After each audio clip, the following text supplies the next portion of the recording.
Assalamualaikum warahmatullahi wabarakatuh. Alhamdulillahirabbil alamin.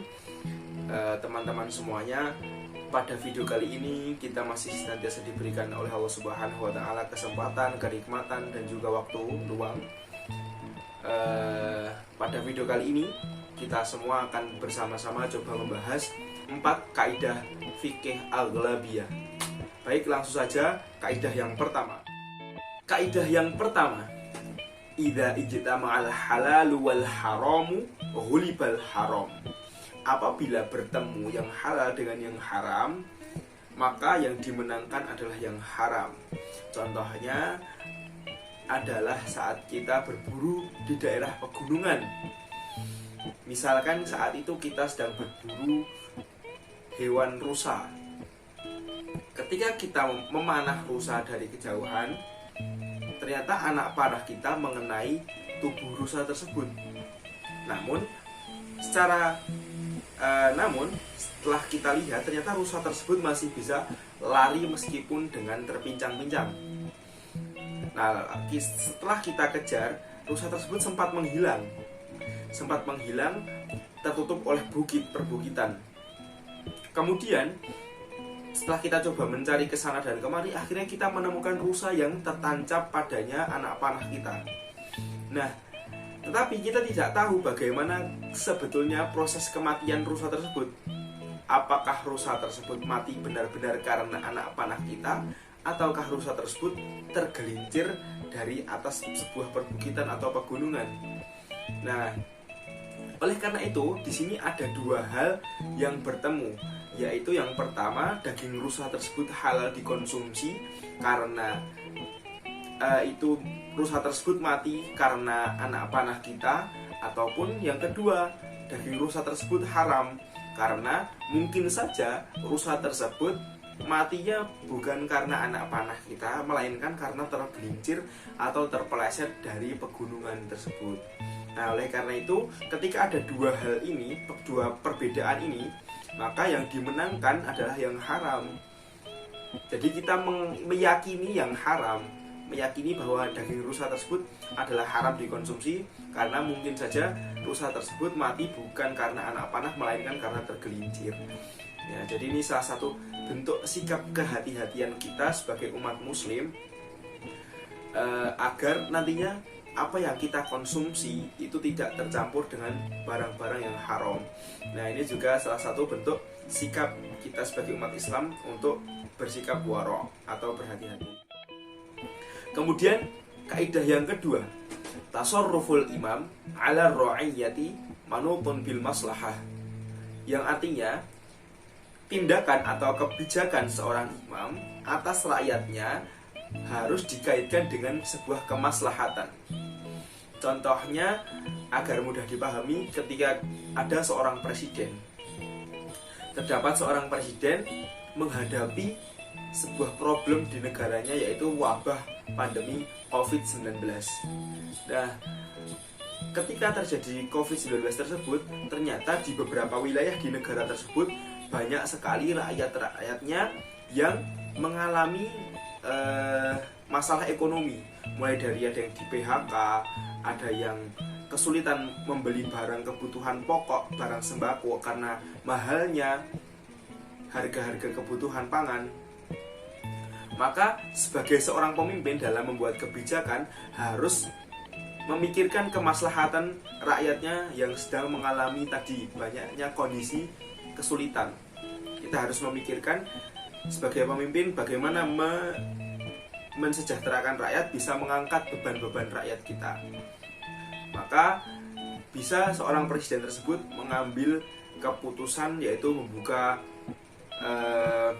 pasar murah, ataupun membuka lapangan pekerjaan baru, ataupun yang juga bisa melalui pemberian bantuan-bantuan sosial. Selanjutnya kaidah yang ketiga, al-muta'addi afdalu minal qasir, yang artinya perbuatan yang mencakup orang lain itu lebih utama daripada perbuatan yang mencakup diri sendiri. Nah, contohnya ini bisa dihubungkan dengan contoh kaidah kedua tadi, yaitu seorang pemimpin presiden dengan rakyat. sebagai seorang presiden harus mementingkan kepentingan orang lain terlebih dahulu, yaitu kepentingan rakyat-rakyatnya, dibandingkan kepentingan diri sendiri sebagai seorang pejabat negara. Kita harus mendahulukan kepentingan orang lain, perbuatan untuk orang lain terlebih dahulu, yaitu rakyat-rakyatnya. Ataupun kita bisa mengambil contoh yang lain. Ketika jam 8 pagi, kita sudah terbiasa menjalankan rutinitas sholat duha. Nah, di saat yang sama, ternyata ada tetangga kita yang meninggal dunia dan membutuhkan bantuan kita untuk merawat jenazah, memandikan, mengkafani, dan juga mensolatkan serta menguburkan. Nah, kita dimintai tolong untuk membantu mengurus jenazah tersebut. Di satu sisi kita memiliki dua hal. Yang pertama, kita setelah membiasakan jam 8 itu sholat duha, namun di saat yang bersamaan ternyata tetangga kita membutuhkan bantuan untuk mengurus jenazah.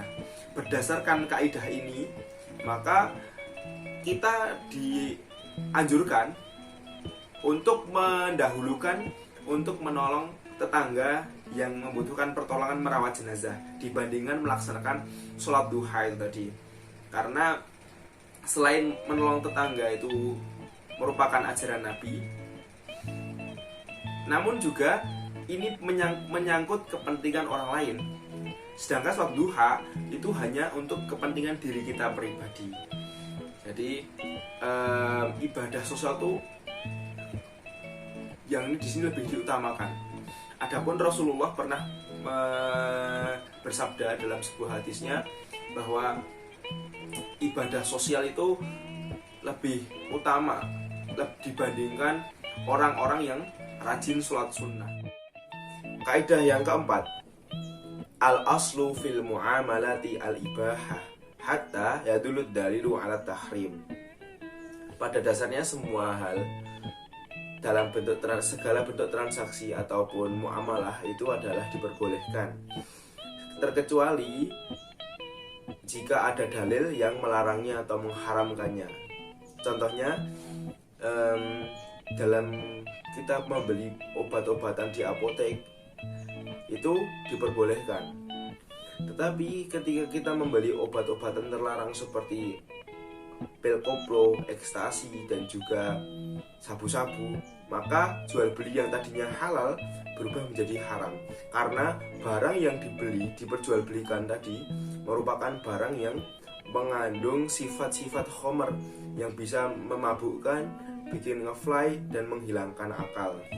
Seperti itu tadi. Jadi yang awalnya transaksi itu diperbolehkan, karena yang diperjualbelikan tadi barangnya haram, maka transaksinya pun jadi berubah menjadi haram.